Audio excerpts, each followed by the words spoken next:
You are on the old Passerelle du Cosmos footbridge. Today, it is a concrete bridge, but originally, it was made of wood. In fact, for a long time, this bridge was a demonstration of Canadian expertise in wood construction. Here, the mini rail was elevated, and below the rail, you could see illuminated glass globes. Follow me, let's walk to the middle of the bridge.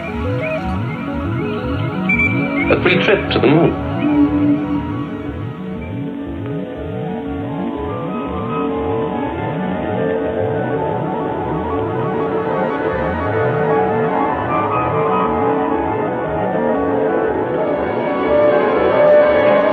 Though the spacecraft will be traveling at tens of thousands of miles per hour, it will seem to the men on board to be hanging motionless. For them, the stars will be fixed in their positions. There will be no day or night. The receding Earth will not remain behind them, but will be imperceptibly moving ahead.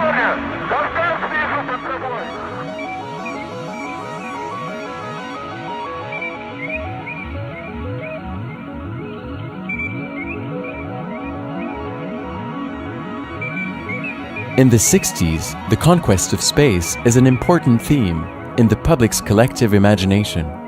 Stop here for a moment. Look to the east. On your left are Sainte-Hélène and the US Pavilion. On the other side of the Le Moyne Canal, on Notre-Dame, is the very modern USSR Pavilion made of glass, concrete, and steel. Imagine.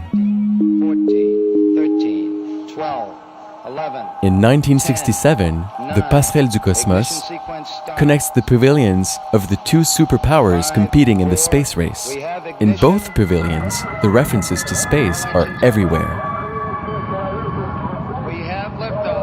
Here is Michael Wensin-Su, guest professor at the Department of Architecture in McGill University. For many people exhibiting or visiting, as you can imagine, it was the very first time they could see in color the images or the objects that they have first seen on television or they have first seen in newspapers or magazines. It was the first time they could get so close, to be so close to the space race.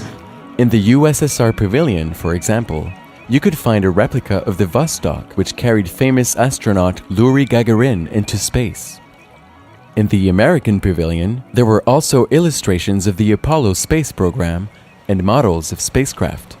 But these pavilions are also of interest for their architecture.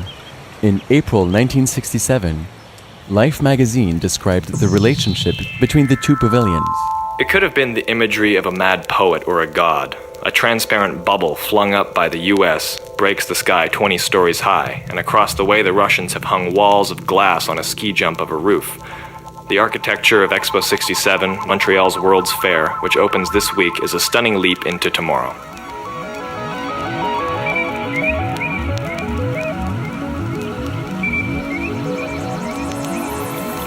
Let's continue our walk.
Cross the road when there is a break in the traffic.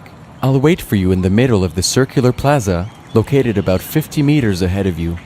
Let's listen to Buckminster Fuller. You'll find out who he is in a moment. People say to me, I wonder what it'd be like to be on a spaceship. And I say to you, you don't really realize what you're doing, because everybody is an astronaut. You all live aboard a beautiful little spaceship called Earth. I'm not trying to imitate nature, I'm trying to find the principles she's using.